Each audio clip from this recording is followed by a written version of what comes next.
bienvenue si vous nous rejoignez. Prenons d'abord ce communiqué. Une bande d'individus utilisant le nom du général ou colonel John Kabila tente d'escroquer les hautes autorités pour le compte de l'autorité morale du FCC. Des investigations judiciaires sont en cours pour identifier ces personnes et nous y reviendrons dans nos prochaines éditions.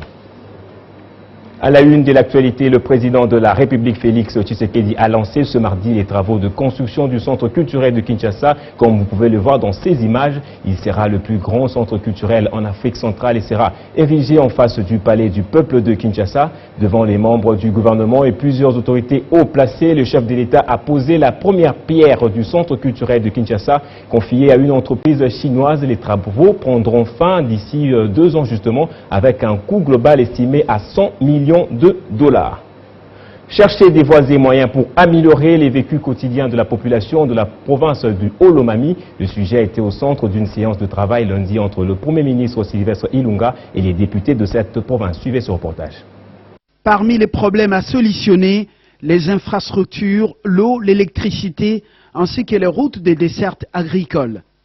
Des dossiers soumis sur place au chef du gouvernement au cours de cette rencontre. Toutes ces questions passent par des contacts avec ceux qui ont le pouvoir de résoudre ce problème. Et c'est le Premier ministre qui est la personne indiquée pour poser le problème et attendre les solutions. Nous avons trouvé une oreille attentive et aujourd'hui c'était la première rencontre. Et nous avons...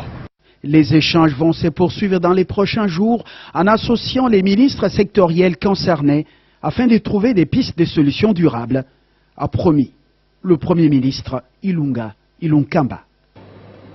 Ce mardi 15 octobre qu'a lieu la rentrée judiciaire sur toute l'étendue du territoire national. Cette rentrée s'inscrit dans la vision du chef de l'État, Félix Tshisekedi, qui veut s'attaquer aux antivaleurs et donner un nouvel élan à l'appareil judiciaire congolais. La cérémonie s'est déroulée en présence du Premier ministre qui a représenté le chef de l'État et devant les juges d'instance de la Cour d'appel ainsi que les magistrats sur qui tous les dossiers sensibles étaient centrés.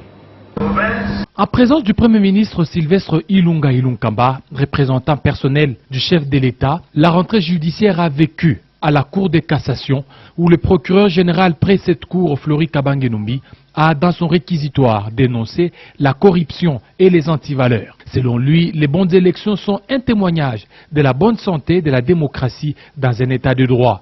Cette bonne gouvernance ne saurait se concevoir ni se réaliser qu'à travers les institutions républicaines. Pour sa part, le premier président de la Cour de cassation, Jérôme Kitoko, a dans son discours insisté sur les infractions des faux et usage des faux. Sur l'infraction des faux et usage des faux en écriture et dit pourquoi cela est d'actualité. Quelle est cette institution qui est qualifiée pour réprimer, pour rétablir l'ordre public?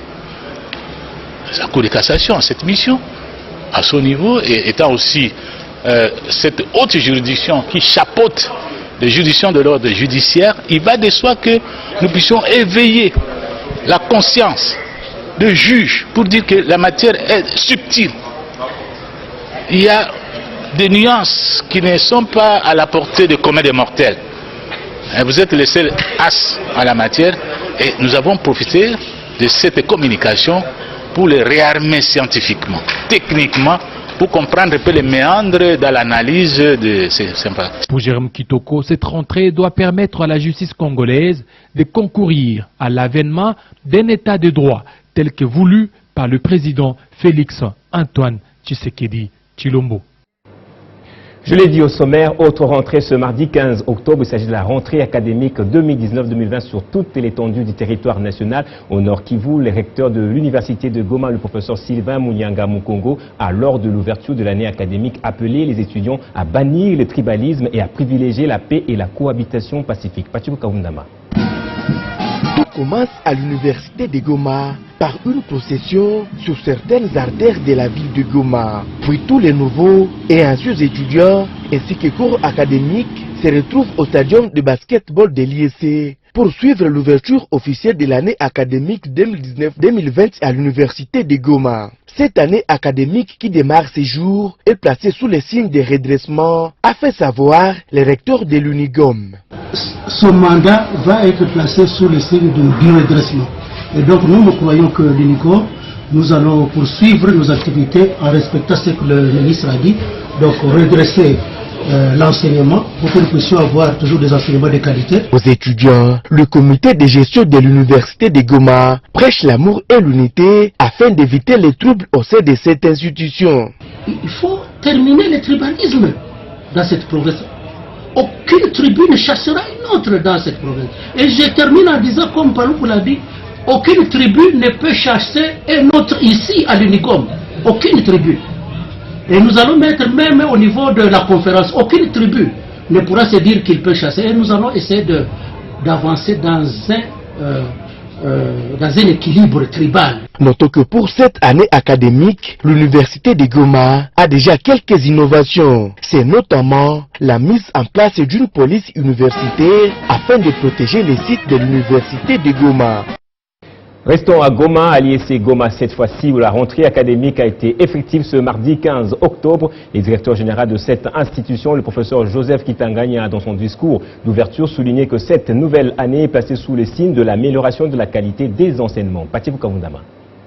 Plusieurs nouveaux et anciens étudiants de l'Institut supérieur des commerces de Goma ont assisté mardi 15 octobre 2019 au lancement de l'année académique 2019-2020. Le directeur général de l'IEC Goma a articulé son discours sur 3 axes qui définiront les grandes lignes de la politique à amener afin de conduire cette institution sur la voie de l'excellence, de la sérénité et de la modernisation.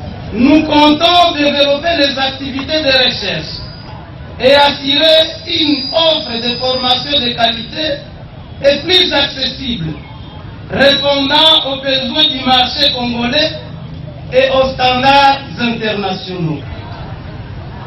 Pour arriver à matérialiser ces tâches, nous envisageons mobiliser au courant de cette année académique plus de professeurs que d'habitude pour rehausser la qualité des enseignements. Cette année académique qui commence le 15 octobre 2019 doit en principe se clôturer le 31 juillet 2020.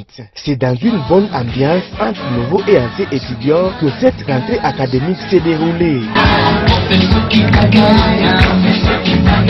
On va parler du programme des 100 jours du chef de l'État dans son volet infrastructure. Une réunion d'évaluation à mi-parcours des travaux a eu lieu ce mardi entre le vice-premier ministre, ministre des ITP Willy Ngopos et les entreprises qui exécutent les travaux. Le vice-premier ministre a été rassuré de l'évolution des travaux, notamment la construction des sauts de moutons qui pour la plupart prendront fin d'ici décembre. Suivez. Autour du vice-premier ministre, ministre des Infrastructures et Travaux Publics, l'OVD, l'Office de route et cette société de construction qui travaille avec les entreprises qui ont la charge de l'encadrement et du suivi de l'exécution des travaux, il était question d'une évaluation à mi-parcours du programme des 100 premiers jours du chef de l'État dans son volet infrastructure. Il y a des projets qui sont terminés, qui attendent l'inauguration, notamment la venue Luambo Makali, qu'on appelait autrefois Bokassa. En ce qui concerne les sauts de moutons que tout le monde attend, celui des pompages va être terminé rapidement, je crois qu'à fin octobre, tout au plus première semaine de novembre, et pourra être livré, réceptionné. En ce qui concerne l'office de route, nous travaillons sous la voie rapide entre l'échangeur délimité à l'aéroport d'Indjili. Là aussi, les 4 sauts de moutons qui sont programmés. Tout ce qui concerne la commande des profilés pour les superstructures sont effectués à 100%. Les travaux sur site se déroulent bien. Il est prévu qu'on livre 6 ouvrages. Willy Ngopos a également montré son intérêt pour la route Kulumba. C'est l'intérêt de cet axe routier d'avoir donc une voie de déviation pour permettre à ce que ceux qui doivent quitter la ville pour aller vers l'aéroport. Ces entreprises de construction ont à leur tour réitéré leur soutien au gouvernement congolais. Il a stigmatisé le fait que nous sommes des partenaires, il a stigmatisé le fait qu'il était là pour trouver des solutions. Nous avons beaucoup apprécié le fait qu'il nous a pris comme des partenaires et il veut qu'ensemble nous puissions reconstruire le pays. Le plan d'urgence mis en place par le vice-premier ministre des ITP après les dernières pluies diluviennes a également été évoqué. Le ministre de l'Aménagement du territoire Agé Matembo a reçu en audience la délégation du Bureau d'études de l'aménagement et de l'urbanisme conduite par son directeur général Gabriel Kakonde dans son cabinet de travail. Des grands changements sont attendus, notamment la délocalisation de certains cimetières et camps militaires. Suivez. Le ministre Agé Matembo Toto a fait une descente au siège du Bureau d'études de l'aménagement et de l'urbanisme à Kinshasa. Objectif de cette visite, prendre contact avec les animateurs de cette structure œuvrant dans son secteur. J'ai lancé ma vision de la création et de l'aménagement des jardins des morts. J'ai lancé la vision sur la délocalisation et l'aménagement des camps militaires, camps de police. Mais j'ai trouvé déjà des études qui m'ont précédé. Après un échange avec ses interlocuteurs, il s'est rendu compte que les études minutieuses sur la délocalisation des camps militaires ainsi que la problématique des cimetières ont été menées par cette structure. Dans les soucis de la mise en œuvre de ces deux projets prioritaires, à savoir la création des jardins des morts et la délocalisation des camps militaires, le patron de l'aménagement du territoire, qui dit avoir déjà les quitus de hauts responsables du pays, pour ce faire, a accordé une audience au cadre du Bureau d'études et de l'aménagement d'urbanisme dans son cabinet de travail. L'excellence nous a fait venir pour nous donner des instructions et des orientations concernant les travaux urgents que le ministère compte nous confier. D'ici quelques jours, nous venons de rendre compte de l'état de ces dossiers. Le ministre Agé Matembo Toto a indiqué avoir déjà mobilisé les fonds nécessaires pour la mise en œuvre de ces deux projets urgents. Une commission interministérielle pour la mise en place du projet de la délocalisation des camps militaires en RDC va être créée et sera portée par le ministère de l'aménagement du territoire. Cette commission interministérielle aura plusieurs tâches, notamment l'identification des camps à délocaliser dans l'ordre utile, l'identification des sites pour la délocalisation, le choix des sites à aménager, les nouveaux camps militaires, la conception du projet des nouveaux